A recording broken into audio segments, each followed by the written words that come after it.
Avant de commencer l'histoire, dites-nous d'où vous regardez en laissant un commentaire ci-dessous. Si vous appréciez cette vidéo, n'oubliez pas de liker et de vous abonner. Passez une merveilleuse journée. Profitez de l'histoire, tout le monde.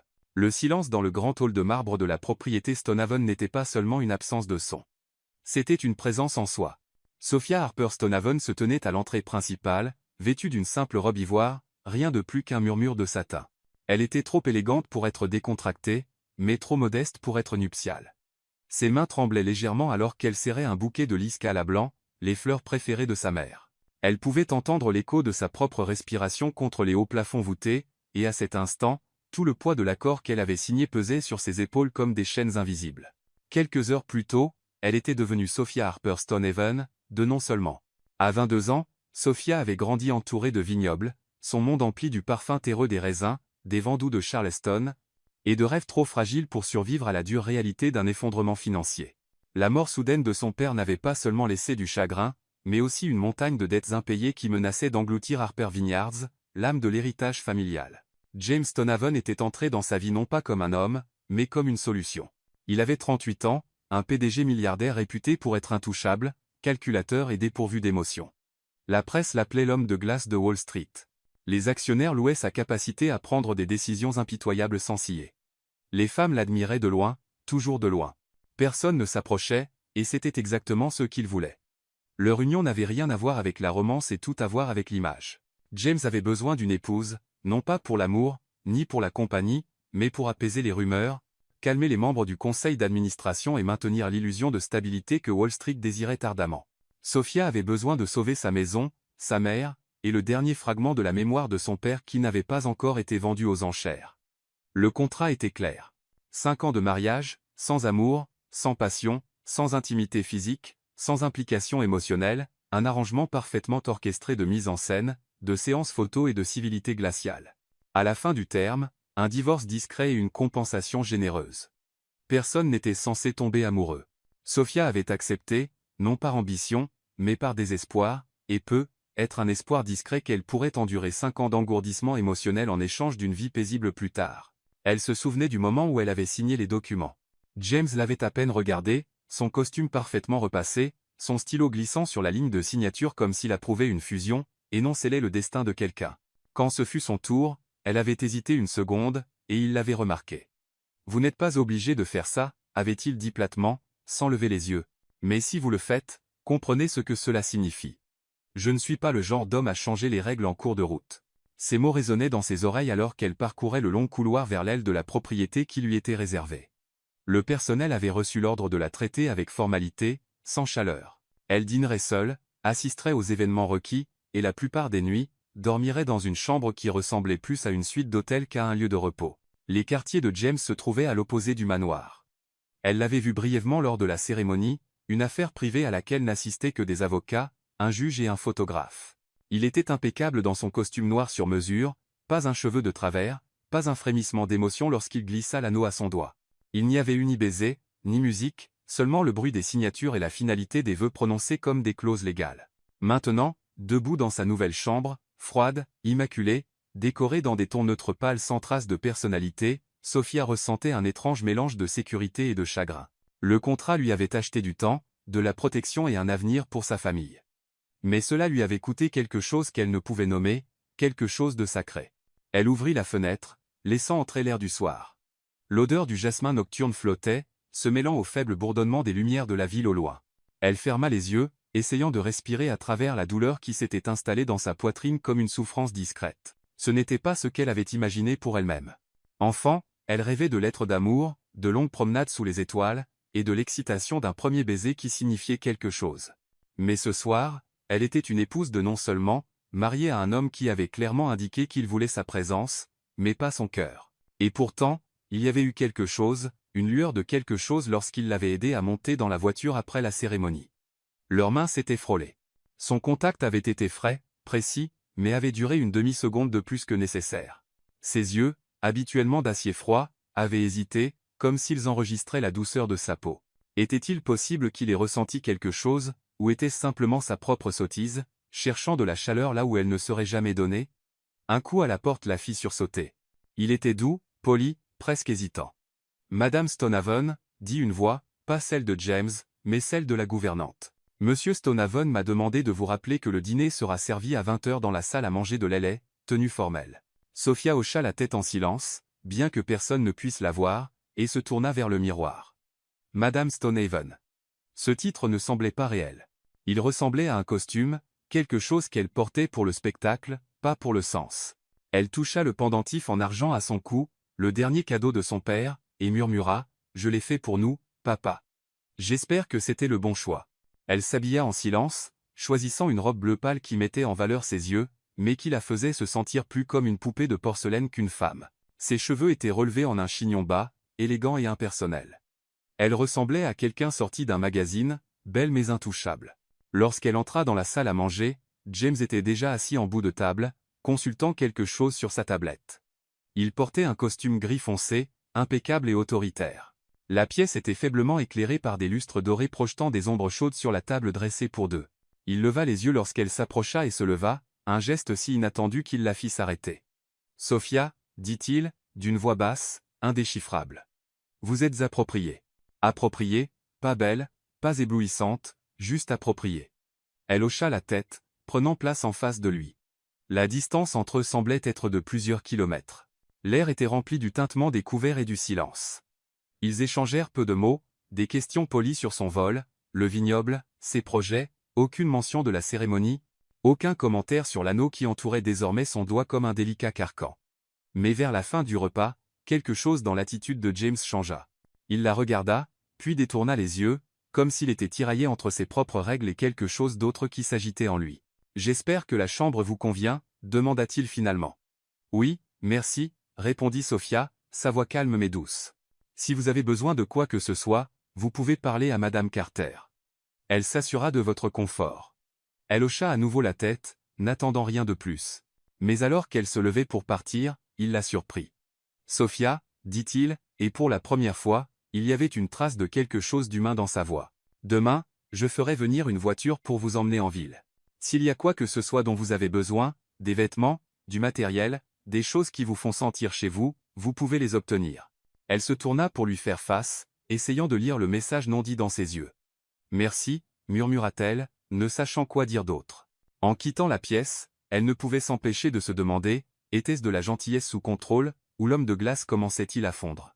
Le couloir était faiblement éclairé, bordé de candélabres anciens qui scintillaient doucement alors que Sophia marchait vers sa chambre. Les talons de ses chaussures claquaient doucement contre les planchers de bois poli, résonnant dans le couloir comme un murmure. Elle s'était changée après le dîner, quittant la robe bleu glacé pour quelque chose de plus confortable, pas de la lingerie, mais une délicate robe de coton brodée de petites vignes le long de l'ourlet, douce, simple, pure.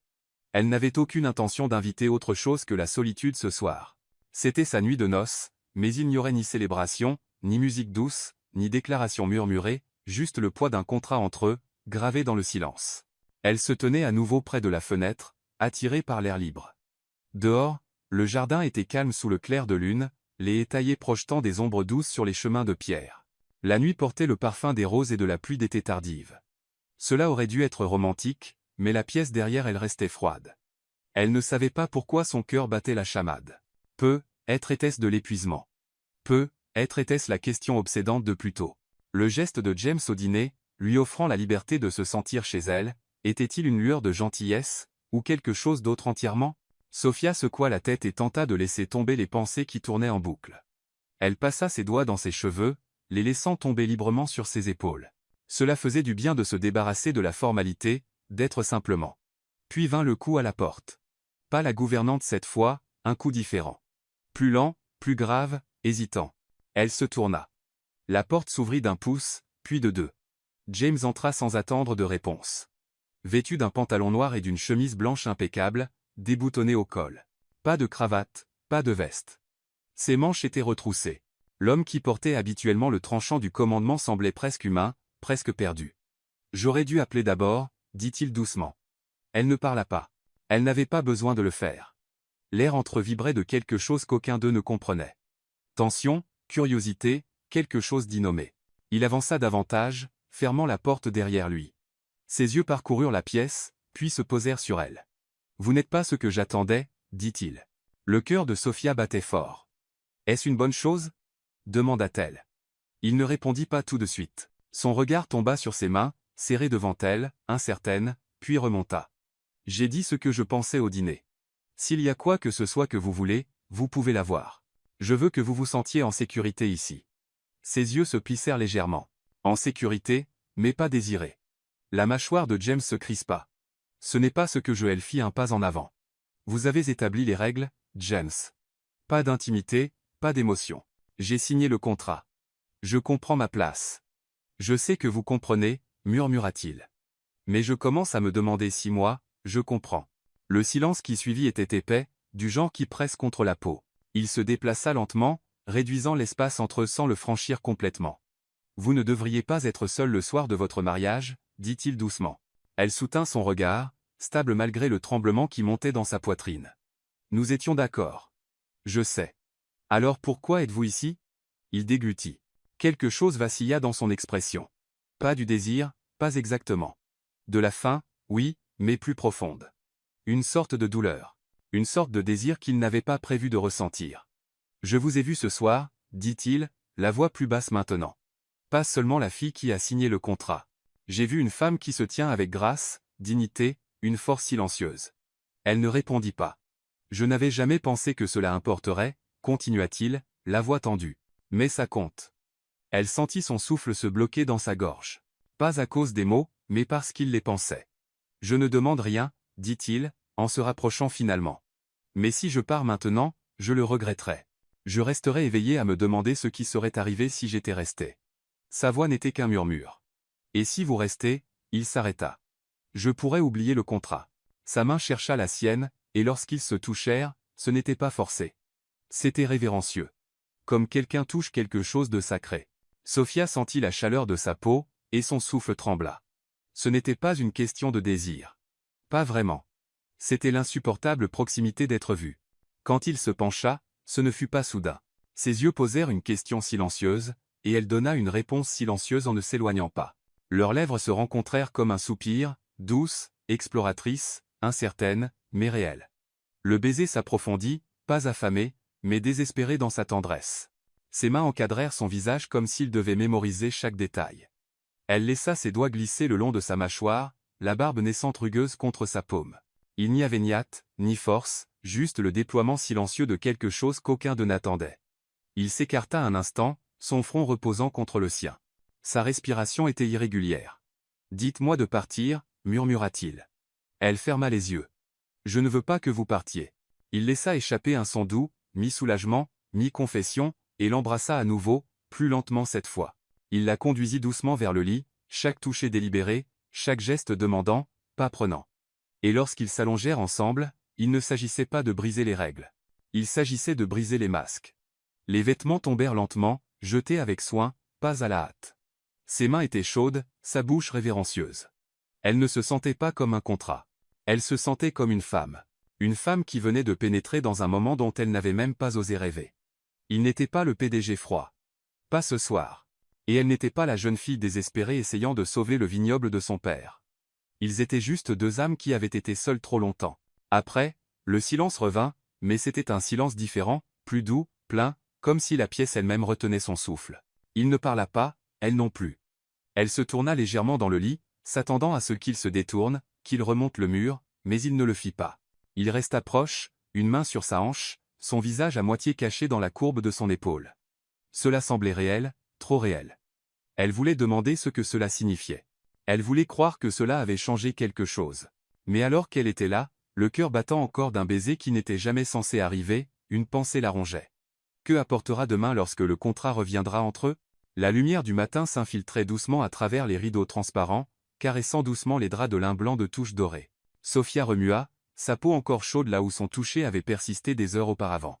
Ses yeux s'ouvrirent lentement, et pendant une seconde fugace, elle crut que tout cela n'avait été qu'un rêve, le baiser, la manière dont il l'avait tenu, le silence chargé de sens.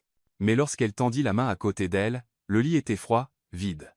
Ses doigts ne saisirent que du lin et l'absence. Elle s'assit, les draps se rassemblant autour de sa taille, et regarda autour de la pièce. Aucun signe de lui, aucun bruit de pas, aucun parfum persistant, juste le bourdonnement discret de la propriété qui s'éveillait à un nouveau jour, comme si rien ne s'était passé. comme si la nuit qu'ils avaient partagée n'avait jamais existé. Elle pressa sa main contre ses lèvres, se souvenant encore de la manière dont il l'avait embrassée, non comme un homme accomplissant un devoir, mais comme quelqu'un goûtant la vulnérabilité pour la première fois. Chaque toucher, chaque murmure avait semblé honnête, tendre, humain. Alors pourquoi avait-il disparu avant le lever du soleil? Elle se leva lentement, enroulant la robe autour d'elle alors qu'elle marchait pieds nus vers la fenêtre. Dehors, le monde était déjà en mouvement, les jardiniers s'occupant des pelouses, le personnel se déplaçant avec une efficacité silencieuse. La vie continuait, indifférente à la douleur qui s'épanouissait dans sa poitrine. Un doux coup retentit à la porte. Ce n'était pas James. C'était Madame Carter, tenant un plateau d'argent avec du thé et des fraises fraîches. « Bonjour, Madame Stonehaven, dit-elle avec son sourire poli habituel. Monsieur Stonehaven m'a demandé de vous informer qu'il est déjà parti pour le bureau. Il ne reviendra pas avant tard ce soir. » Sophia hocha lentement la tête, sa voix coincée quelque part dans sa gorge. « A-t-il dit autre chose ?» La gouvernante hésita. « Seulement que votre emploi du temps reste inchangé. Vous êtes libre d'utiliser la voiture si vous souhaitez aller en ville. » Ce fut tout. Pas de mots, pas de message, pas d'explication. La porte se referma, et avec elle, le silence devint plus fort. Sophia retourna vers le lit et s'assit lentement, serrant la robe plus fort autour d'elle. Quelque chose en elle, quelque chose de doux et d'espérant, se fissura. Elle connaissait le contrat par cœur. Elle avait accepté les termes. Elle n'avait jamais attendu l'amour. Elle ne l'avait jamais demandé. Mais il était venu à elle. Il était resté. Il l'avait touché comme si elle comptait, et maintenant il était parti. Les heures s'écoulaient lentement. Elle s'habilla, mangea peu, erra dans les couloirs, mais partout où elle allait, elle se sentait comme un fantôme dans sa propre vie. Une femme qui avait brièvement goûté à la connexion, pour se la voir arrachée sans avertissement. Lorsque le soir arriva, le ciel peint de traînées roses et grises, Sophia sentit quelque chose de plus froid commencer à s'installer dans sa poitrine. Pas encore de la colère, juste de la confusion, une douleur silencieuse qui creusait plus profondément qu'elle ne voulait l'admettre. Elle décida d'attendre dans le bureau. Peut-être rentrerait-il. Peut-être la regarderait-il comme il l'avait fait la veille. Peut-être expliquerait-il. L'horloge à pendule sonna 10 heures. Aucun signe de lui. À 10 heures, elle entendit le bruit lointain de pneus sur le gravier, une portière de voiture, des pas, puis rien. Elle se leva, marcha jusqu'au couloir, et le trouva là, desserrant sa cravate, les yeux sombres d'épuisement. « James » dit-elle doucement. Il leva les yeux. Pendant une fraction de seconde, quelque chose passa sur son visage. De la surprise, peut-être, ou du regret, mais cela disparut rapidement. « Je ne m'attendais pas à ce que vous veilliez, dit-il. J'avais besoin de vous parler, dit-elle. Il soupira, passant une main dans ses cheveux. Sophia, quoi que vous pensiez qu'il s'est passé hier soir, elle se figea. Pensez qu'il s'est passé. Il évita son regard. C'était une erreur. Les mots la frappèrent comme une gifle. Vif, soudain, froid. Elle cligna des yeux. Une erreur? J'ai enfreint l'accord. Je n'aurais pas dû venir dans votre chambre. J'ai baissé ma garde, et ça ne se reproduira plus. Elle s'approcha, la voix tremblante. Vous êtes venu à moi. Vous m'avez embrassé. Vous avez demandé à rester. Ne faites pas comme si j'avais imaginé ça. Je ne le fais pas, dit-il, le ton plat. Mais c'était tout de même une erreur de jugement. C'est tout. Une erreur, murmura-t-elle, l'incrédulité resserrant sa poitrine. Vous m'avez regardé comme si j'étais plus qu'un contrat. Ses yeux croisèrent les siens, puis se détournèrent. Je n'avais pas les idées claires. Son estomac se noua. Donc, vous m'avez juste utilisé. Son expression s'assombrit. Ne déformez pas ça, Sophia. Alors expliquez-moi, exigea-t-elle, le calme s'échappant de sa voix. Aidez-moi à comprendre comment vous passez de me tenir comme si j'étais la seule personne au monde à faire comme si rien ne s'était passé. Silence. Il ne dit rien. Et ce silence était pire que n'importe quelle excuse qu'il aurait pu donner. Elle prit une respiration lente, se forçant à ne pas pleurer. Pas ici. Pas maintenant. Je n'ai rien demandé de tout ça, dit-elle, la voix basse. Vous avez fait les règles. Je les ai suivies. Vous les avez brisées. Et maintenant, je suis celle qui en paye le prix. Son visage était indéchiffrable. Son silence impénétrable. Finalement, il dit, je pense qu'il est préférable que nous gardions nos distances. Les émotions compliquent les choses. Nous avons un accord, et j'ai l'intention de l'honorer. Elle le fixa, le cœur battant d'incrédulité. Alors, ne vous approchez plus jamais de moi comme ça, dit-elle, la voix tremblante mais forte. Je ne le ferai pas, répondit-il. Elle passa devant lui, le bruit de ses pieds nus résonnant dans le couloir, et pour la première fois depuis qu'elle était entrée dans cette maison, elle ne se sentait pas fragile. Elle sentait quelque chose de plus vif, une étincelle de feu sous la douleur. De retour dans sa chambre, elle ferma la porte derrière elle et s'appuya contre, les yeux brûlants. Elle avait fait le choix de se donner à lui, non par obligation, mais par confiance. Et il l'avait pris, puis jeté dans l'ombre comme si cela ne signifiait rien. Mais Sophia Harper Stonehaven n'était pas faite d'ombre. Elle essuya ses larmes, marcha jusqu'au miroir, et vit une femme qui la regardait, qui en avait fini d'attendre que quelqu'un d'autre valide sa valeur. Quoi qu'il arrive ensuite, elle ne laisserait ni cette maison ni cet homme la définir. Les jours qui suivirent furent creux.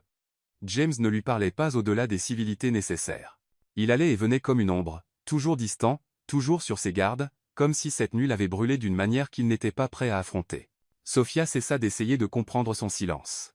Elle cessa d'attendre dans le couloir, d'écouter le bruit de ses pas. Elle se replia sur elle-même, non par faiblesse, mais par instinct, comme une fleur refermant ses pétales contre la tempête. La propriété Stonehaven, avec ses halles ornées et ses pièces infinies, devint un palais d'écho, un endroit trop vaste pour qu'une âme se sente vue. Sophia se levait tôt et parcourait les couloirs en chaussons doux. Chaque pas était une petite rébellion contre le désespoir. Elle explorait des parties de la maison que personne n'utilisait plus. Des salons oubliés, une salle de musique poussiéreuse, des ailes de rangement remplies d'antiquités enveloppées dans des draps blancs. Elle se familiarisa avec le silence, apprit à respirer à travers lui-même lorsqu'il semblait pressé contre ses poumons. Un matin, juste après le passage d'une tempête de pluie, elle tomba sur une aile cachée derrière le côté et de la propriété, une partie qu'elle n'avait pas explorée. La lourde porte grinça lorsqu'elle la poussa, révélant un long couloir menant à un grand arc de vitrail. À la fin du corridor se trouvait un plafond de verre drapé de lierre, la serre Stonehaven, longtemps abandonnée, et au centre, envahi de vignes et de silence, se trouvait un jardin de pierre, de verre et d'air sauvage. L'espace était baigné de lumière dorée du matin, des particules de poussière flottant dans l'air comme de petits esprits. Les parterres de fleurs, autrefois élégants, avaient été laissés à l'état sauvage. Un banc en fer forgé, à moitié englouti par du jasmin, attendait patiemment sous une statue fissurée d'héros. Quelque chose dans la beauté oubliée de cet endroit fit mal à la poitrine de Sophia. Il n'exigeait rien d'elle. Il existait simplement, comme elle, intact, négligé, attendant d'être redécouvert. C'est alors qu'elle sut que ce serait son sanctuaire. Elle passa le reste de la journée à le nettoyer. Elle ouvrit grand les fenêtres, laissant la brise balayer l'espace. Elle arracha le lierre des murs, tailla les excroissances, frotta le verre jusqu'à ce qu'il capte à nouveau la lumière. Ses mains cloquèrent, ses ongles se fendirent, mais elle ne s'arrêta pas. Il y avait quelque chose de guérisseur dans ce travail, un rythme qui ne demandait rien d'elle sinon sa présence. Dans une pièce de rangement à côté de la serre, elle découvrit une table oubliée depuis longtemps, des outils rouillés, des carnets à croquis poussiéreux, et des tiroirs remplis de perles anciennes, de chaînes et de morceaux de métal. Son souffle se bloqua dans sa gorge. Elle connaissait ces outils. Elle avait utilisé des outils semblables lorsqu'elle était adolescente à Charleston, assise à l'arrière de la petite boutique de M.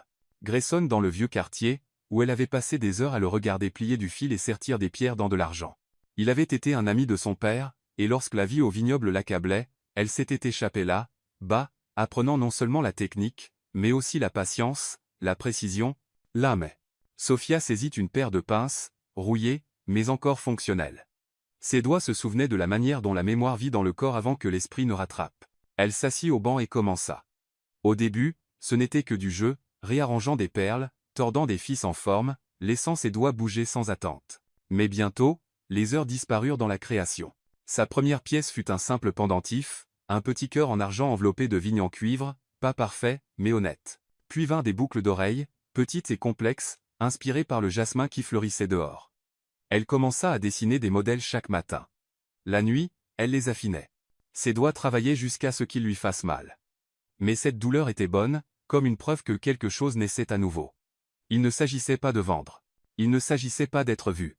Il s'agissait de respirer à nouveau, de ressentir à nouveau. Elle fabriqua une paire de boucles d'oreilles en forme de gouttes avec de la nacre trouvée dans une vieille boîte, les façonnant comme des gouttelettes de mémoire. Un collier qui suivait les courbes des branches dehors, un bracelet qui reflétait les couleurs des vitraux au-dessus du jardin.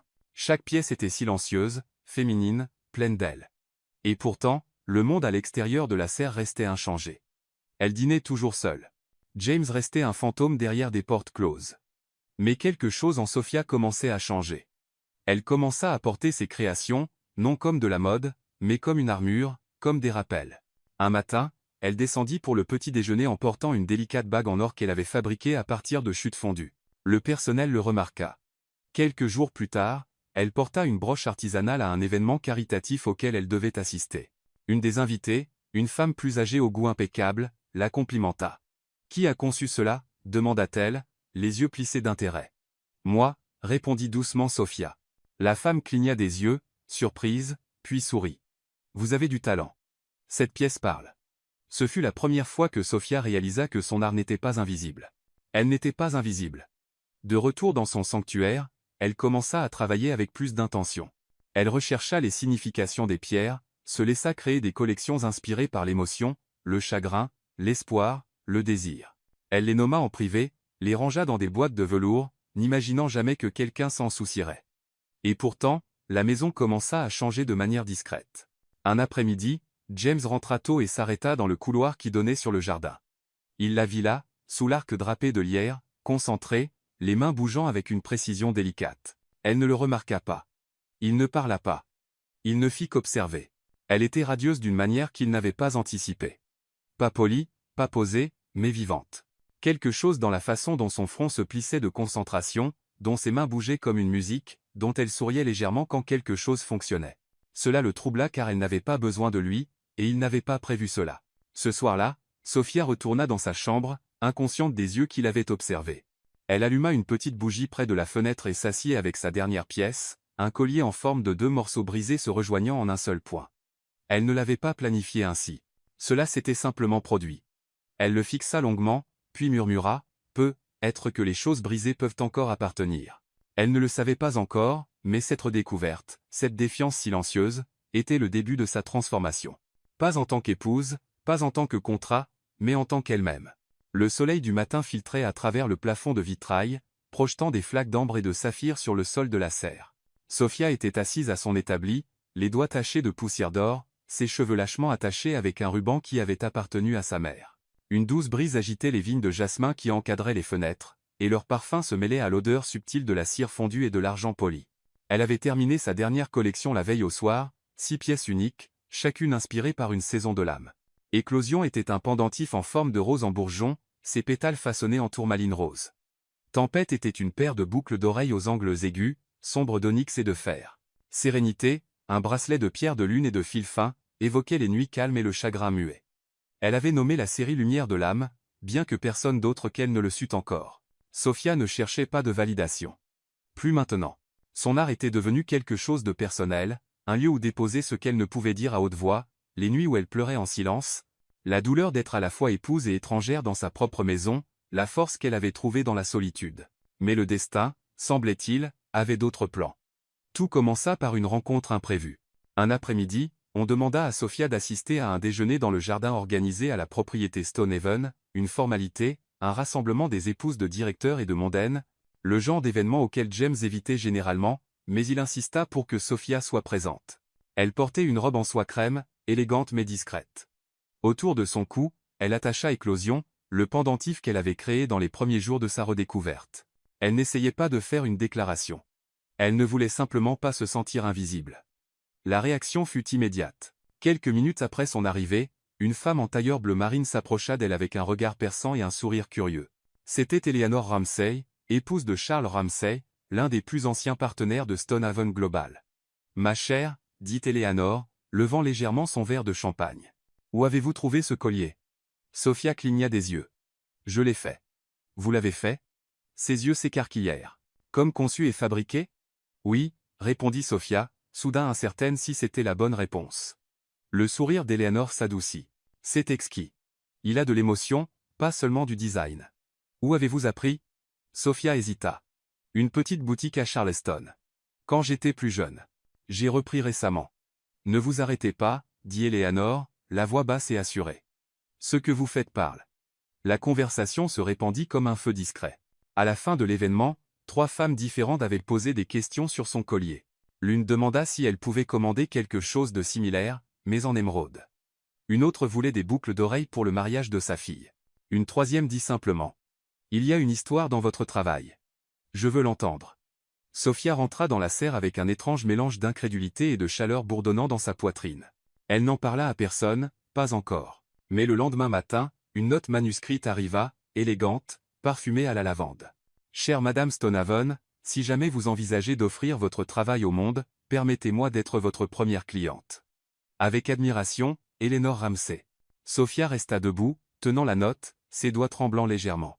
Quelque chose en elle changea, non pas parce que quelqu'un voulait acheter son art, mais parce que quelqu'un l'avait vue. Ce soir-là, elle porta ses boucles d'oreilles artisanales au dîner. James, comme toujours, était assis à l'extrémité de la longue table, lisant quelque chose sur sa tablette, mais pendant un instant, juste une lueur, ses yeux se levèrent. Ils s'arrêtèrent sur ses boucles d'oreilles, puis sur ses mains, puis brièvement sur son visage. Elle le surprit. Il détourna les yeux trop vite, mais elle l'avait vu, la question dans ses yeux. Elle ne parla pas. Le lendemain matin, elle laissa une petite boîte de velours sur la table dans le couloir près de son bureau. À l'intérieur, une paire de boutons de manchette en argent. Subtil, élégant, forgé dans le même langage de design que Tempête, la pièce née de sa frustration et de sa force. Pas de mots, pas d'explication. Elle n'avait pas besoin de dire quoi que ce soit. Elle ne demandait pas de reconnaissance. Elle laissait une marque. Plus tard dans la semaine, Sophia fut invitée à une exposition privée dans une boutique à Manhattan, une faveur d'Eleanor. Elle déclina, mais accepta qu'Eleanor prenne quelques pièces, juste pour voir, juste pour ressentir ce que c'était d'être à nouveau dans le monde. La propriétaire de la boutique appela 2 jours plus tard, essoufflée. « Nous avons vendu 3 pièces en moins d'une heure. Qui est cet artiste? Nous en voulons plus. » Sophia sourit doucement, toujours assise dans son sanctuaire de jardin. Elle baissa les yeux sur son carnet à croquis, son crayon reposant sur le contour d'un design intitulé « Reprendre ». Elle murmura, « Son nom est Sophia. » Et pour la première fois, le nom ne semblait pas emprunté. Il semblait appartenir à quelqu'un qui était devenu plus que ce qu'on lui avait donné, plus qu'une épouse, plus qu'un contrat, plus que ce que James s'était autrefois permis de voir. À son insu, James avait entendu parler de la boutique. Eleanor l'avait mentionné en passant lors d'une réunion du conseil, louant le talent artistique émerge de Sophia. Il n'avait rien dit en réponse, mais lorsqu'il rentra chez lui ce soir-là, il marcha jusqu'à la porte de la serre et s'arrêta. Il resta là, à regarder encore. Elle était pieds nus cette fois, les cheveux lâches, fredonnant doucement pour elle-même tout en ajustant un fermoir sur un bracelet. Il y avait de la lumière en elle, pas du soleil, mais de l'intérieur, une sorte de pouvoir discret. Il ne savait pas pourquoi cela lui serrait la gorge ou pourquoi il ne pouvait pas détourner les yeux. De retour dans son bureau, il ouvrit la boîte de velours qu'elle avait laissée des jours auparavant. Il plaça les boutons de manchette dans sa paume, passa son pouce le long du bord, et pour la première fois depuis des années, se permit de ressentir quelque chose qui n'avait pas de définition. Fierté, regret, désir. Il ne savait pas encore, mais il savait ceci. La femme qu'il avait épousée pour simplifier les choses devenait la seule personne qui compliquait tout. L'invitation arriva sur un carton doré, estampillé d'un sceau royal et d'une signature manuscrite à l'encre aussi sombre que le vin. Vous êtes cordialement invité au bal masqué annuel de Son Altesse, la duchesse de Wessex, en célébration de la tradition, de l'art et de l'influence. Sophia la lut 2 fois avant de la poser sur la table. Le bal masqué de la duchesse de Wessex était l'événement le plus exclusif de l'élite new-yorkaise. Un rassemblement où les fortunes étaient exhibées derrière des masques de soie, et chaque pas sur les sols de marbre signifiait 1000 jugements silencieux. Être invité était un privilège. Y assister, une déclaration. James frappa une fois avant d'entrer dans son salon, inhabituellement silencieux. Il ne croisa pas son regard au début, se contentant de faire un geste vers l'enveloppe. On attend notre présence. Sophia haussa un sourcil. Notre? Ils veulent un spectacle de stabilité. La duchesse est de l'argent ancien, et le conseil a un faible pour la tradition. Elle a des yeux partout. Sophia l'étudia un moment. Son visage était indéchiffrable. L'exécutif parfait, contrôlé, froid, mais quelque chose dans sa voix vacillait. « Et vous avez besoin que votre femme soit ornementale, dit-elle. Pas amère, juste factuelle. J'ai besoin que ma femme soit à mes côtés, répondit-il, rencontrant enfin son regard. Mais vous n'êtes plus ornementale, Sophia. Plus maintenant.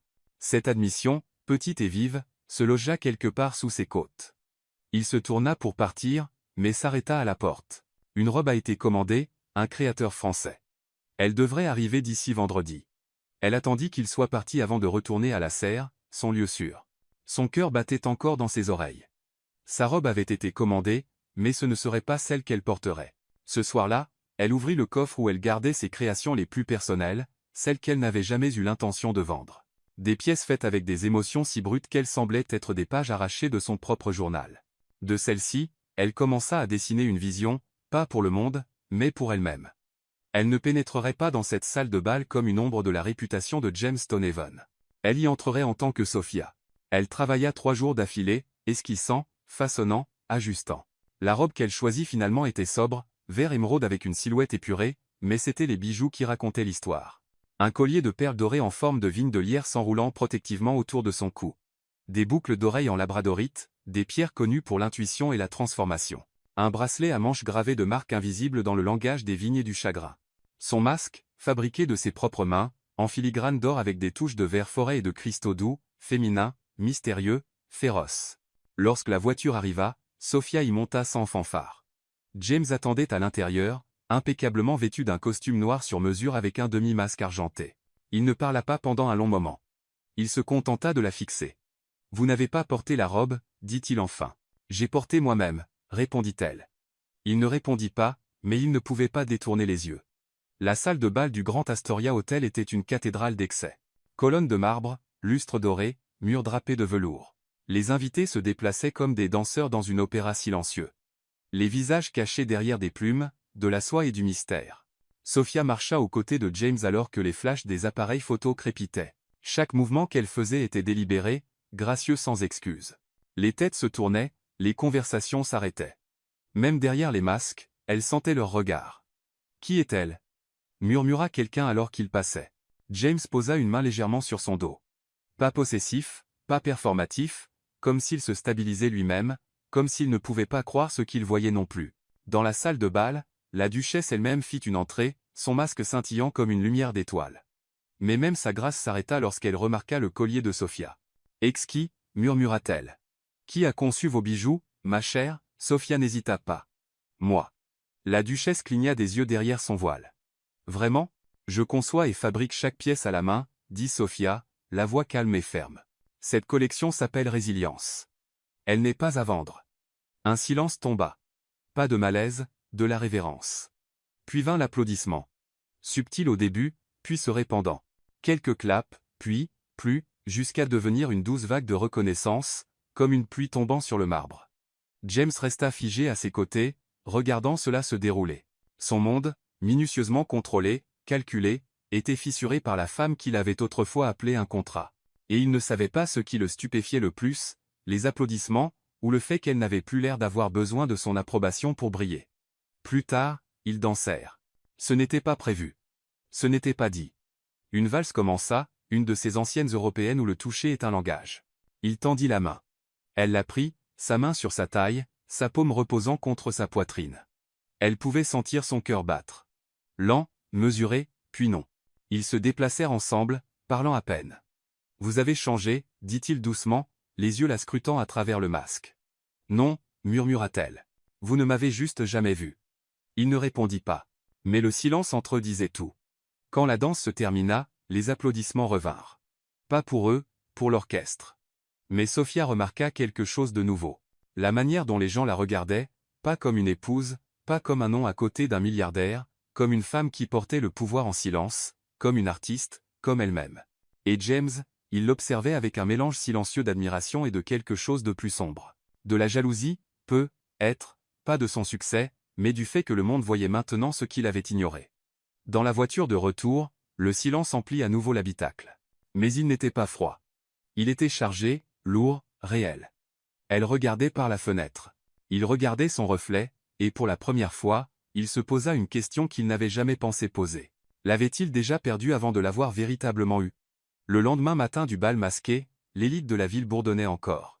Les colonnes de potins débordaient de spéculations. Qui était la femme en émeraude? Quel masque cachait les secrets du pouvoir et de l'élégance?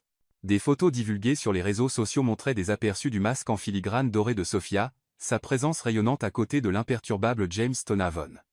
Et surtout, les bijoux, ils n'étaient pas seulement admirés. Ils étaient discutés, analysés, désirés. Mais Sophia ne se leva pas en quête d'éloge. Elle se leva tranquillement, comme toujours, laissant la lumière du soleil filtrer dans la serre où ses mains avaient d'abord retrouvé la vie. Ses doigts étaient douloureux de semaines de travail, mais son cœur était étrangement léger. Pas parce que les gens avaient applaudi, pas parce que la duchesse avait demandé sa carte, mais parce qu'elle avait parlé sans dire grand-chose, et le monde avait écouté. Ce fut Eleanor Ramsey qui orchestra la suite. 2 jours plus tard, les Stonavon furent invités à une réception privée à la Galerie Wessex, un rassemblement d'artistes, de collectionneurs et de mécènes sous prétexte de célébrer les voies créatives émergentes. Sophia savait que ce n'était pas une coïncidence. Eleanor avait murmuré aux bonnes oreilles. James en parla au petit déjeuner, levant à peine les yeux de son téléphone. Vous êtes attendu. C'est attendu. Sophia remua son thé calmement. Ils me veulent, pas nous. Il leva alors les yeux, sa mâchoire se crispant juste assez pour trahir un malaise. Vous êtes toujours ma femme. Je le sais, dit-elle doucement. Mais ce n'est pas votre scène, James, c'est la mienne. Il ne dit rien de plus. Mais il alla avec elle. L'événement était plus petit que le bal masqué, mais non moins élégant. Au plafond, mur blanc baigné d'une douce lumière dorée, et des vitrines exposant des sculptures, des peintures et des bijoux sous des projecteurs. Les pièces de Sophia étaient disposées sur des plateaux de velours dans la galerie centrale. Chaque article étiqueté discrètement, artiste Sophia Harper Stonehaven, collection Lumière de l'âme. Les invités déambulaient avec des flûtes de cristal à la main, admirant non seulement l'artisanat, mais l'émotion que chaque pièce évoquait. Il y avait de la révérence dans la pièce, une compréhension tacite que ce n'était pas de simples accessoires. C'étaient des confessions coulées dans le métal et la pierre. Sophia se tenait à quelques pas en arrière, observant en silence. Elle portait une robe en soie noire, simple, épurée, et ses cheveux relevaient derrière ses oreilles pour montrer les délicates boucles d'oreilles en spirale qu'elle avait terminées la veille. La même femme qui s'était autrefois sentie petite dans la propriété Stonehaven se tenait maintenant droite sous des lumières qui réchauffaient sa peau et son âme. Ce fut Eleanor qui la tira en avant. « Vous devez parler », murmura-t-elle. « Ils demandent qui a fait cela. Je le leur ai déjà dit. Vous devez le dire à haute voix. » Un conservateur s'avança, faisant un geste vers le centre de la pièce. « Mesdames et messieurs, commença-t-il, j'ai eu l'honneur de présenter de nombreux créateurs, mais ce soir, nous accueillons une femme dont le travail parle non seulement de beauté esthétique, mais de vérité émotionnelle. S'il vous plaît, Madame Stonehaven, si vous voulez bien. » Tous les regards se tournèrent vers elle. Sophia hésita une seconde seulement. Puis elle s'avança, calme, posée, radieuse d'une manière qui ne criait pas, mais murmurait la vérité. Elle s'éclaircit la gorge, sa voix douce, mais ferme. « J'ai créé ces pièces, dit-elle, chacune avec mes propres mains.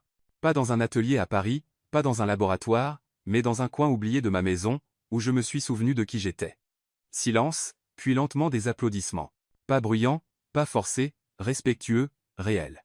James se tenait à l'arrière de la pièce, à moitié dans l'ombre, l'observant. Il l'avait entendu parler aux actionnaires auparavant, polie, scénarisée, prudente. Mais ceci, c'était une femme pleinement dans sa peau. Pas de script, pas de prétention, juste du pouvoir. Il ne pouvait nier la fierté qui fleurissait dans sa poitrine, ni la chaleur qui suivait. La fierté se transforma en quelque chose de plus serré, de la jalousie, non pas de son succès, mais du fait que cette version de Sophia, cette force de brillance silencieuse, avait grandi sans lui, sans son guidance, sans sa permission. Elle ne le regardait plus comme si elle essayait de le comprendre. Elle ne le regardait plus comme si elle avait besoin de lui. Après que les applaudissements se furent estompés, un groupe de femmes se rassembla autour de Sophia, des conservateurs, des créateurs, des propriétaires de galeries, posant des questions, faisant des offres, suggérant des collaborations. Certaines d'entre elles la connaissaient depuis des mois comme l'épouse de James Stonehaven, mais maintenant elles la voyaient. L'une se pencha et demanda avec un sourire ironique. « Qu'est-ce qui vous a poussé à recommencer à créer ?» Sophia sourit, les yeux brillants d'une lueur plus profonde que la défiance. « J'avais besoin de me souvenir de qui j'étais avant de devenir l'idée que quelqu'un d'autre avait de moi. » Cette phrase se propagea dans le groupe comme un tintement de cloche. James l'entendit aussi. Elle résonna dans ses côtes comme une vérité qu'il ne voulait pas affronter. Sur le chemin du retour, le silence dans la voiture était différent. Lourd, mais pas froid. Elle regardait par la fenêtre. Il regardait ses mains. Les mêmes mains qu'il avait autrefois touchées avec hésitation, se déplaçaient maintenant dans le monde avec conviction. « Vous étiez remarquable ce soir, dit-il enfin. »« Merci, répondit-elle. » Il s'arrêta. « Je n'avais pas réalisé, » elle se tourna vers lui. « Pas réalisé quoi ? Que j'avais ça en moi ?» Elle haussa un sourcil. « Ou que je n'avais pas besoin de vous pour le trouver. » Il tressaillit, juste légèrement, mais assez. Le reste du trajet se passa en silence. Lorsqu'ils rentrèrent à la propriété, elle marcha devant, ne l'attendant pas. Dans le couloir sombre, elle s'arrêta un instant, se retournant. « Vous m'avez dit un jour que vous ne changiez pas les règles, » dit-elle. « Mais je pense que vous n'avez jamais su à quel point les règles ne s'appliquaient pas à moi. » Puis elle disparut dans le couloir. James resta seul, son cœur résonnant du bruit de ses pas, incertain si l'admiration qu'il ressentait maintenant était arrivée trop tard. La maison était calme lorsque Sophia revint de la galerie. Pas le silence froid et résonnant qui avait autrefois hanté la propriété Stonehaven, mais un silence chargé, en attente, comme l'air avant une tempête, ou le calme entre deux battements de cœur. Elle traversa le couloir de marbre avec des pas mesurés, les talons cliquant doucement, ses doigts effleurant le bois sculpté de la rampe, comme pour s'ancrer dans quelque chose de réel. Sa robe conservait encore la chaleur des lumières qui l'avaient illuminée sur le sol de la galerie. Son pouls résonnait encore des applaudissements, mais ce n'était pas de la fierté qui pulsait dans sa poitrine maintenant. C'était de la clarté. Elle avait parlé en tant qu'elle-même, et le monde avait écouté, et James avait regardé. Sophia entra dans son salon, retira les épingles de ses cheveux, et les laissa tomber autour de ses épaules. Elle ne se précipita pas pour retirer la robe de soie noire. Elle voulait ressentir chaque instant de cette nouvelle version d'elle-même. La version qui n'attendait plus, ne demandait plus. Elle se versa un verre d'eau, marcha jusqu'à la fenêtre, et regarda dans le jardin. La lumière de la lune scintillait contre le lierre et le dôme de verre au-dessus de la serre, où ses mains avaient retrouvé la vie. Pour la première fois depuis leur nuit de noces, elle sentit quelque chose remuer profondément dans sa poitrine. Pas du désir, mais du calme, pas de la solitude, mais de l'anticipation. Un coup retentit à la porte. Elle n'avait pas besoin de demander qui c'était. « Entrez », dit-elle doucement. La porte s'ouvrit lentement, et James entra, toujours dans son costume sur mesure, la cravate légèrement desserrée.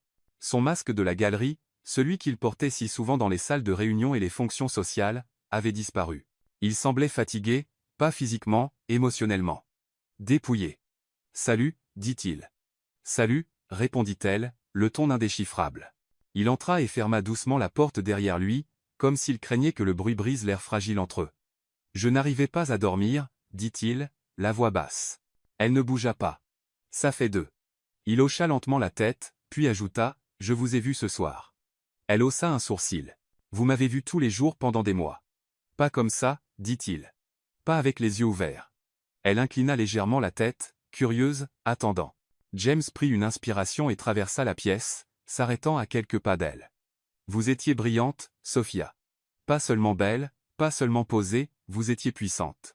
J'ai passé ma vie entourée de gens qui veulent quelque chose de moi.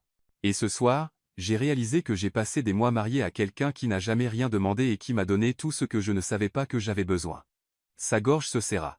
Il continua, la voix plus douce maintenant. « J'ai construit toute cette vie autour du contrôle, de la logique. Je pensais que si je gardais tout en ordre, rien ne pourrait me faire mal. Je pensais que l'amour était une distraction, que la vulnérabilité était une faiblesse. Mais ensuite, vous êtes arrivé. » Elle ne dit rien. Il fit un pas de plus, et soudain, le silence commença à ressembler à une punition. « J'ai essayé de vous repousser, » admit-il. « J'ai essayé de me convaincre que ce qui s'est passé cette nuit-là, la première nuit, n'était qu'une erreur. Que je pouvais redevenir l'homme qui ne ressentait rien. Et ça a marché ?» demanda-t-elle, à peine au-dessus d'un murmure. Il secoua lentement la tête. « Non, ça m'a brisé. » Les mots atterrirent entre eux comme une confession. Il s'approcha maintenant, à seulement quelques centimètres, sa voix tremblante. « Je ne sais pas à quoi ça doit ressembler. Je n'ai pas les réponses, mais je sais que je ne veux pas continuer à faire semblant que vous n'êtes qu'une partie d'un contrat. Je vous vois, Sophia. Je vois votre feu, votre force, votre cœur. Et si vous me laissez, je veux être là où vous êtes. » Son souffle se bloqua. « Ce soir, » dit-il, la voix se brisant, « je ne veux pas dormir seul, pas parce que j'ai besoin de réconfort, mais parce que je veux vous choisir pleinement, sans règles, sans peur. » Il tendit la main. Pas de pression, juste une invitation. Elle la regarda longtemps, la même main qui avait autrefois tenu un stylo et l'avait entraînée dans une vie d'accords froids. Mais ce soir, elle offrait autre chose. La confiance. Elle la prit, leurs doigts s'entrelacèrent, et la pièce expira avec eux. Il la conduisit doucement vers la chambre. Pas d'urgence, pas de hâte. Il l'aida à retirer la robe comme s'il déballait quelque chose de sacré. Ses mains révérencieuses, sont touchées sans hâte.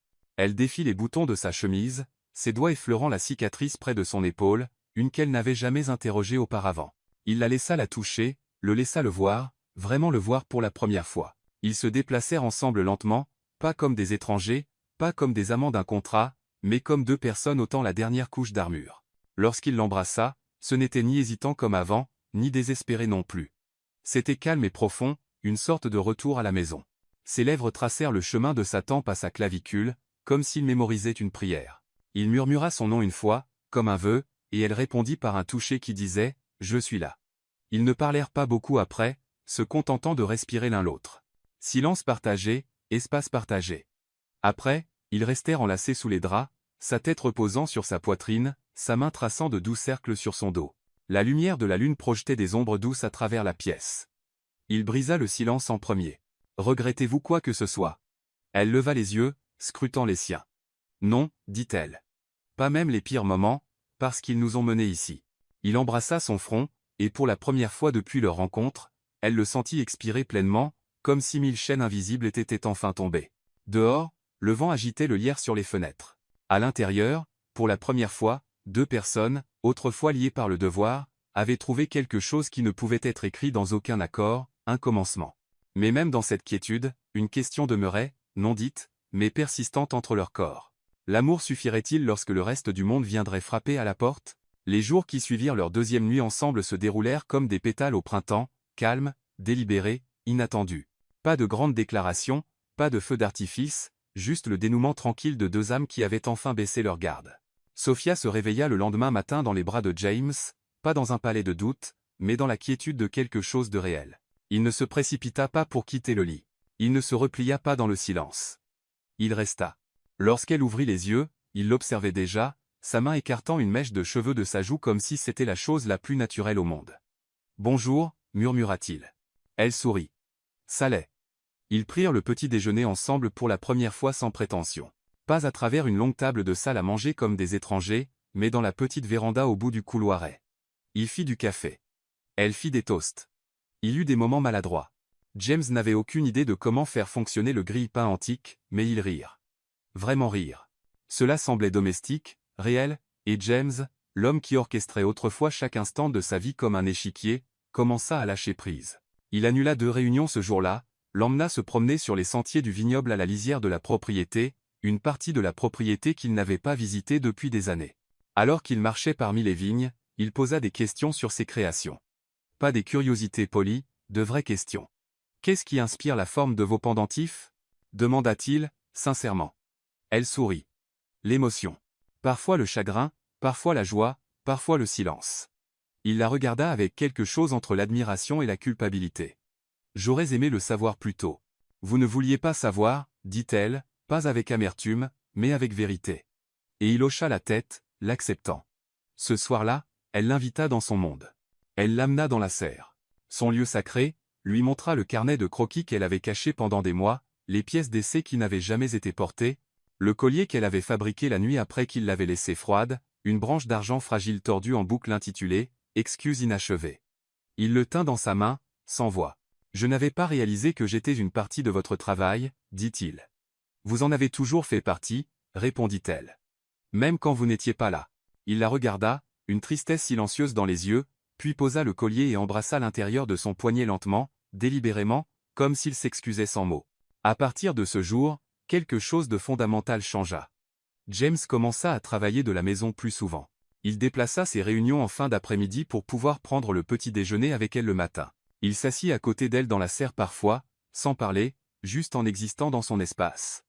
Il commença même à dessiner une fois, maladroitement. Elle rit quand il lui montra son dessin tordu et maladroit d'un bracelet, mais il sourit quand même. « Je conçois une pièce pour ma femme terrifiante, dit-il. » Elle haussa un sourcil. « Terrifiante ?» Il sourit. « Vous me terrifiez de toutes les bonnes manières. » Il n'était pas parfait. Il apprenait encore à être vulnérable. Parfois, elle le surprenait à se replier dans le silence, surtout lorsque le monde extérieur exigeait à nouveau son armure. Mais la différence maintenant était qu'il revenait toujours, et elle attendait toujours. Ensemble, ils créèrent de nouveaux rituels. Des promenades à minuit dans le jardin, lire sur le même canapé, les pieds entremêlés sous une couverture partagée, du vin tard le soir et de vieux disques, des blagues internes, elle fredonnant pendant qu'elle travaillait, lui volant des baisers entre les appels téléphoniques. Un après-midi, elle le surprit à fixer un tableau au-dessus de la cheminée dans le couloir principal. Une pièce sombre et morose remplie de nuages d'orage et d'un seul oiseau argenté en vol. « J'ai toujours détesté ce tableau, » murmura-t-il. « Alors enlevez-le, » répondit-elle. Il la regarda, presque surpris. « Je pensais qu'il devait rester. C'est une partie de l'héritage Stonehaven. » Elle sourit doucement. « Les héritages peuvent être réécrits. » Il fixa le tableau encore un long moment, puis le décrocha.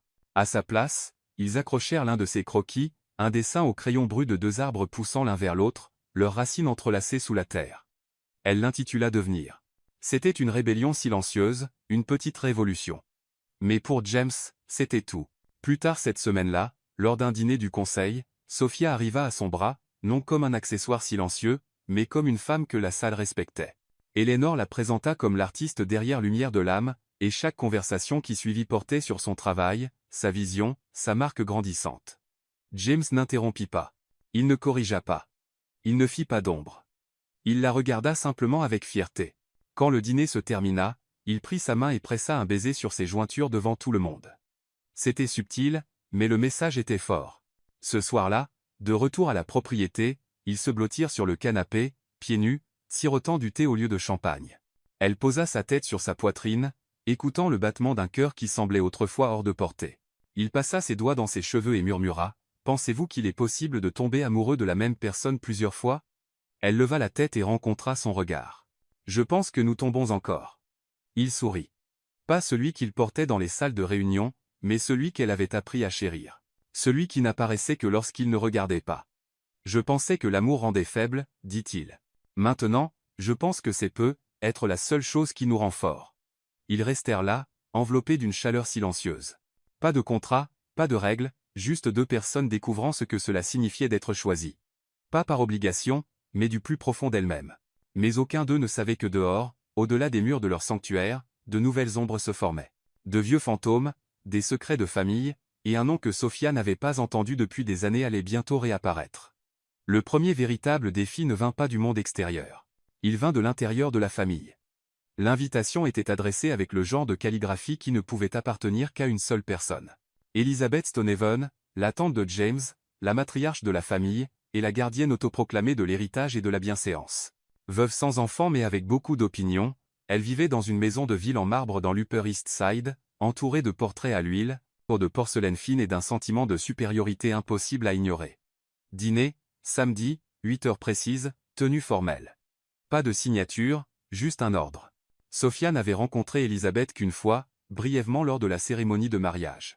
La femme avait hoché la tête en silence, les yeux la scrutant comme une œuvre d'art dont elle n'était pas tout à fait sûre de l'authenticité. Depuis, pas un mot. James tenait l'invitation dans sa main, le front plissé. « Vous n'êtes pas obligé d'y aller, dit-il. » Sophia la prit de sa main et la relut. « Si, je dois y aller. » Il la regarda. « Elle n'est pas facile. Je ne suis pas fragile. » Une pause. Puis il hocha la tête.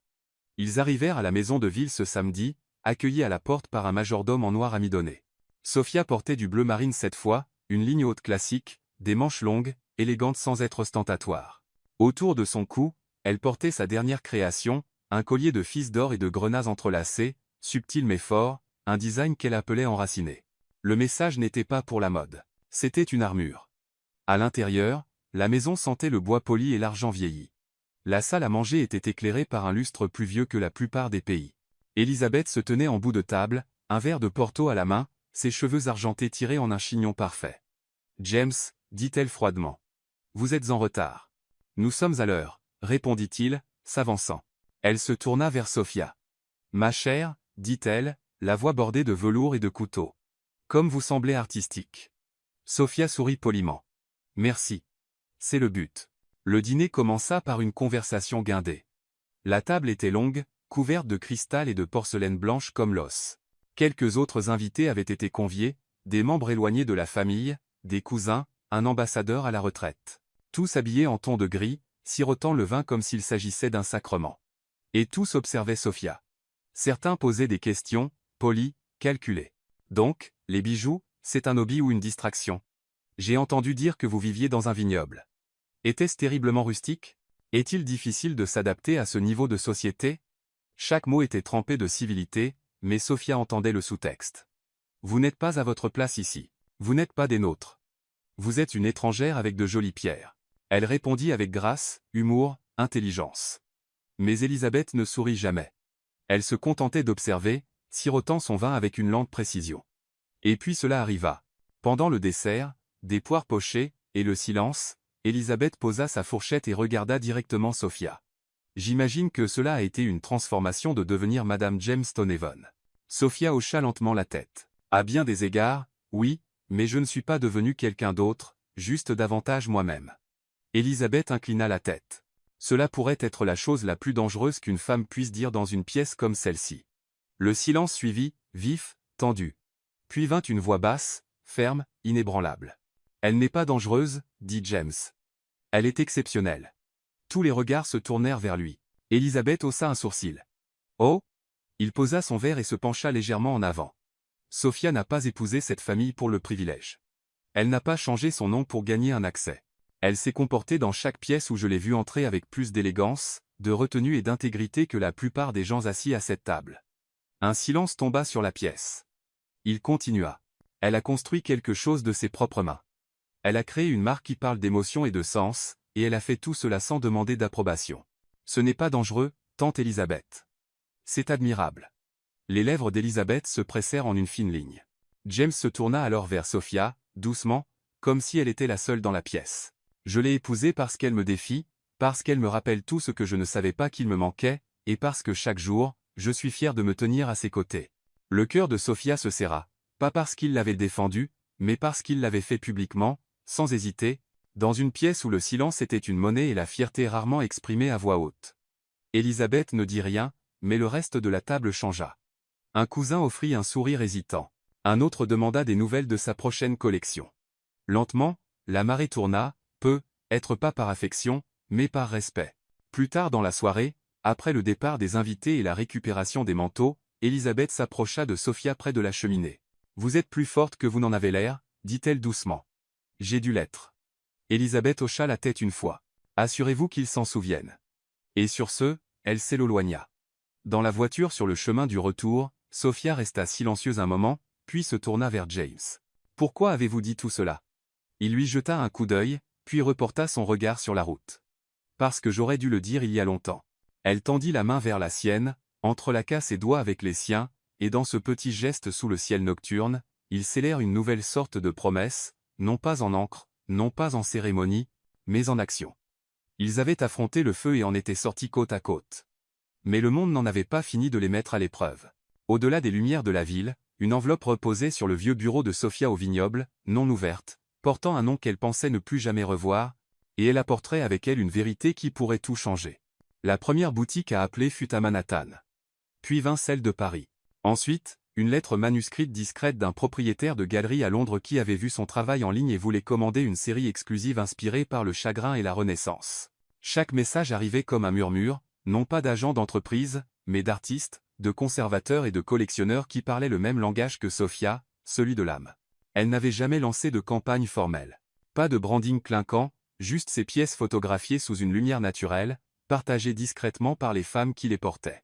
Eleanor Ramsey posta une photo sur ses réseaux sociaux, un gros plan d'un bracelet en or rose enroulé autour de son poignet avec la légende « Parfois, la force est silencieuse ». En quelques heures, les messages affluèrent. Sophia ne pouvait plus suivre seule. Au début, elle résista à l'idée d'expansion. Elle ne voulait pas que son art devienne mécanique. Elle craignait que la croissance ne dilue l'honnêteté de ce qu'elle créait. Mais James, qui autrefois avait essayé de la gérer, ne donna pas de conseils. Il ne poussa pas. Il dit seulement « De quoi avez-vous besoin pour protéger ce que vous avez construit ?» Cette question changea tout. Parce que maintenant, elle avait le choix. Elle engagea 3 artisans, des femmes qu'elle forma personnellement dans la serre. Elle refusa d'externaliser. Chaque pièce serait toujours touchée par des mains humaines. Chaque design resterait ancré dans l'émotion. Elle nomma sa marque Lumière de l'âme, d'après le carnet de croquis qu'il avait autrefois sauvé du silence, et le monde répondit. La collection fut présentée à Paris lors d'une exposition privée à laquelle assistèrent des artistes, des écrivains, des musiciens, pas seulement des initiés de la mode. Les pièces se vendirent en quelques jours, les critiques décrivaient son style comme un luxe introspectif, un design qui n'était pas seulement vu, mais ressenti. Elle fut invitée à parler dans des panels sur l'intégrité créative. Vogue l'appela la tempête silencieuse, redéfinissant l'art portable. Un musée à San Francisco demanda à exposer ses premières œuvres dans une exposition intitulée « De l'émergence du silence à l'étincelle ». Mais pour Sophia, le véritable succès n'était pas sur papier. C'était dans les lettres manuscrites de femmes du monde entier. Des survivantes, des veuves, de jeunes artistes. Une jeune fille du Brésil écrivit « Votre collier m'a fait sentir que je n'étais pas seule, comme si quelqu'un avait capturé ce que je ne pouvais pas dire. » C'était la monnaie qui comptait pour Sophia. Et James, il observa tout cela se dérouler avec une fierté si profonde qu'elle le surprit. Il ne plana pas, ne s'attribua aucun crédit. Il apporta du café pendant ses réunions, lui tint la main avant chaque prise de parole, s'assit au dernier rang avec des yeux calmes et un demi-sourire chaque fois qu'elle était sous les projecteurs. Une nuit, après l'ouverture d'une boutique à Londres, ils se promenèrent dans Hyde Park sous une bruine de brouillard et de lumière de réverbère. Sofia avait retiré ses talons, marchant pieds nus sur l'herbe humide, tenant ses chaussures dans une main. « Est-ce que le vignoble vous manque parfois » demanda-t-il doucement.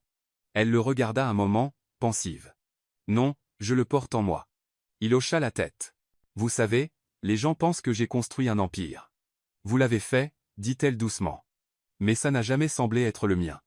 Pas jusqu'à maintenant.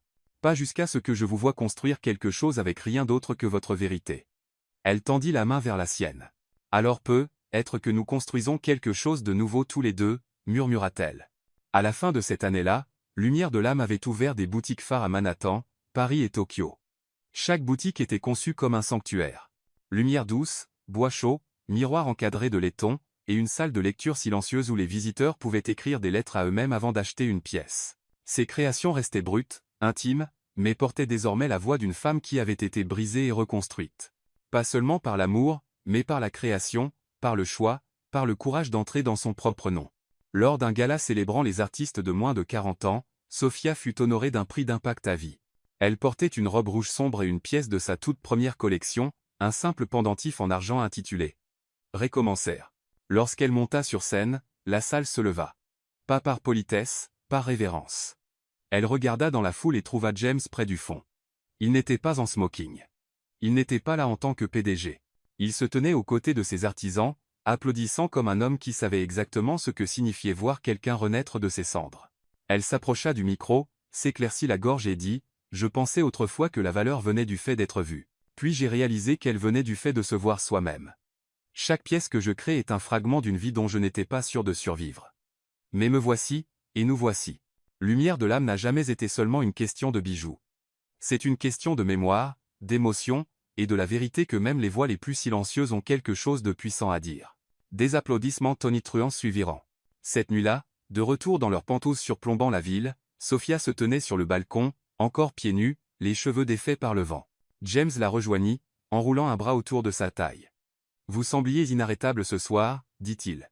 Elle se pencha contre lui. « Je n'avais pas besoin d'être inarrêtable, juste honnête. » Il se tourna vers elle, tenant son visage entre ses deux mains. « J'espère que vous savez, » dit-il doucement, « qu'être aimé par vous, regardez-vous devenir celle que vous étiez toujours destinée à être, a été l'honneur le plus humble de ma vie. » Elle sourit, ses yeux scintillants. « Et être vue par vous, » répondit-elle, sans avoir besoin de me réduire, a été le mien. Ils s'embrassèrent sous les lumières de la ville, et quelque part en eux, ils savaient tous les deux. Le contrat qui les liait autrefois avait été déchiré. Ce qui restait n'était pas une obligation. C'était de la dévotion. Mais la vie avait un dernier chapitre à écrire, un chapitre non pas de succès, mais d'héritage, et il commencerait dans les collines de Toscane, où les promesses autrefois murmurées sous les étoiles prendraient enfin racine dans le sol. La villa en Toscane n'était pas grandiose. Pas de marbre, de verre ou d'opulence. C'étaient des oliviers et du soleil, des toits en terre cuite, un jardin qui poussait sauvagement à dessein, un endroit où le silence ressemblait à une couverture, pas à une punition. Ils achetèrent la propriété 5 ans après la première ouverture de la galerie. Après que Lumière de l'âme était devenue un nom connu dans des villes que Sofia n'avait même jamais visitées. Après que James avait restructuré toute son entreprise pour laisser de la place non seulement à eux, mais à la respiration, à la vie. Ici, le monde ne frappait pas à leur porte. Pas de caméra, pas de dîner formel, juste eux, et les jumeaux, un garçon et une fille, Nico et Lila, nés par un matin de printemps tranquille à Florence. L'infirmière avait dit « Vous êtes déjà une famille d'équilibre. » L'un avec le calme silencieux de James, l'autre avec le feu curieux et brillant de Sofia. Maintenant âgés de 6 ans, ils couraient pieds nus dans le jardin, leur rire résonnant contre les murs de pierre. Lila portait l'un des premiers colliers de Sofia attaché avec un ruban autour de son poignet comme un charme. Nico s'était mis à construire des sculptures miniatures avec des branches d'olivier et des pierres, insistant sur le fait qu'il s'agissait d'installations. Sofia les observait depuis la véranda, une tasse de thé chaude dans les mains, ses cheveux lâchement balayés sur une épaule, touchés par des rayons de soleil et du temps. James sortit à côté d'elle, pieds nus, portant du lin et de la paix. Il glissa un bras autour de sa taille. « Ils sont trop calmes, » murmura-t-il. « Ce qui signifie qu'ils préparent quelque chose, » sourit-elle. Il embrassa sa tempe, puis regarda à travers le vignoble, pas si différent de celui où elle avait grandi. Il était plus petit ici, plus lent. Les vignes s'enroulaient paresseusement le long de treillis en bois caressés par l'air toscane. C'était l'endroit qu'ils avaient choisi pour recommencer, et ce soir, il fêtait 15 ans. Pas depuis le mariage, mais depuis la nuit où tout avait changé. Depuis la nuit où il avait brisé ses propres règles. Il n'y avait pas de fête formelle, pas de grands gestes, Juste un dîner sous le figuier, des bougies dans de vieilles bouteilles de vin, de la musique s'échappant d'un vieux tourne-disque, les enfants endormis, le parfum de la lavande dans la brise. Sophia portait une robe blanche douce, sans chaussures. Autour de son cou pendait recommencé, le même pendentif qu'elle avait porté lors de sa première cérémonie de remise de prix, maintenant légèrement usé, mais plus significatif que jamais. James versa le dernier vin dans leur verre et s'assit en face d'elle. Ils ne parlèrent pas au début. Il n'en avait pas besoin. Il l'observa à la lumière des bougies, la manière dont ses yeux scintillaient alors qu'elle regardait les collines sombres. Elle était plus âgée maintenant. Lui aussi. Mais il y avait une richesse dans sa présence, le genre qui ne s'effaçait pas avec le temps, seulement s'approfondissait.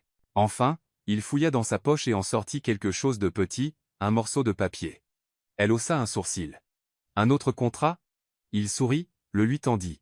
Ce n'était pas du parchemin légal, juste une page déchirée de l'un de ses carnets de croquis. Dessus, de son écriture. Moi, James Stonehaven, m'engage à passer le reste de ma vie à faire ce qui suit.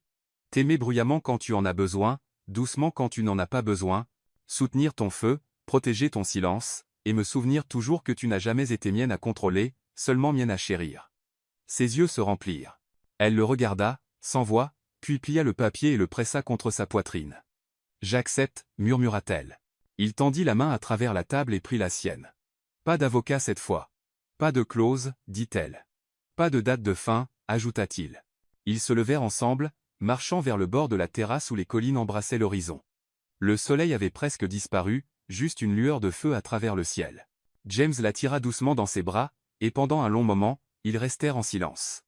Puis il dit, à peine audible, « Tu es mon vrai contrat, Sophia. » Pas écrit en encre, mais dans le temps, dans les moments, dans tout ce qui venait après que les règles se soient brisées.